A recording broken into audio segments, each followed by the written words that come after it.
Imagine you're sandwiched in the middle of a buzzing office, neither the big boss nor the fresh recruit. You overhear a conversation about leadership, and suddenly wonder, can you lead effectively without being at the top?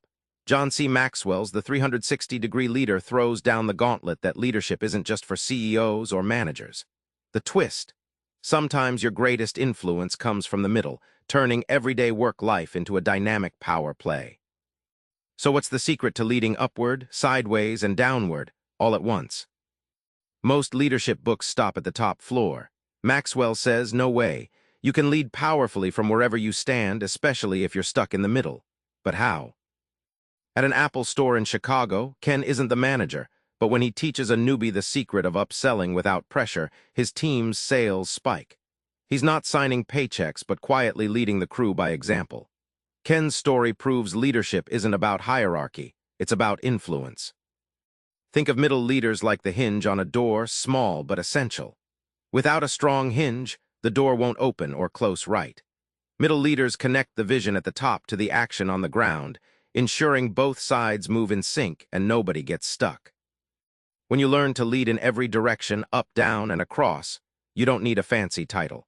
You become the glue holding strategy and teamwork together so even the CEO notices. The surprise? Your influence often outpaces formal authority when you master this. Leading your boss sounds risky, maybe impossible, but Maxwell shows it's the secret sauce that sets 360 leaders apart. Let's crack how to do it without stepping on toes. Sarah worked under a demanding VP at a fast-growing startup. Instead of just nodding, she presented her boss with filtered, solutions-focused feedback, like subtitling complex data into actionable insights. That courage and clarity made her indispensable, and her ideas shaped divisional strategy. Picture the upward leader as a skilled translator at the UN, fluent in both the boss's language and the team's frustrations. You decode challenges and propose solutions that satisfy everyone, making conflicts vanish and progress soar. This isn't about blind praise. When Sarah first spoke honestly but respectfully, the VP braced for pushback. Instead, he valued her perspective, opening the door for more dialogue. The payoff? Candor creates trust, turning power dynamics into partnerships. Leading side to side, peer to peer, is a delicate dance of influence. Without authority, you need subtle guts and know-how to inspire and move a team forward. Janet worked in a sprawling marketing department where official titles piled up but trust lagged. She'd catch peers during coffee breaks, sharing quick boosts of encouragement or spotting hidden talents. These small moments built her a reputation as the heartbeat of the team, without anyone noticing she was leading. Think of peer leadership like social currency. It's less about commands, more about connections.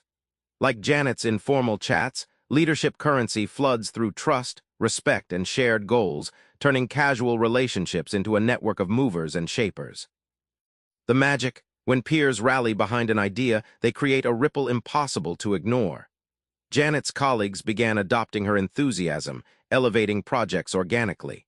Sometimes, leading sideways is the most powerful leadership of all because it's earned, not assigned.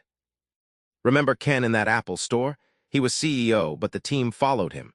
Leading 360 degrees isn't about a corner office. It's about mastering your position, influencing up, across, and down with quiet strength and real action. So today, pick one person you usually just work beside, start a real conversation. Your leadership journey begins in that imperfect, powerful middle ground. Subscribe for more book summaries like this one.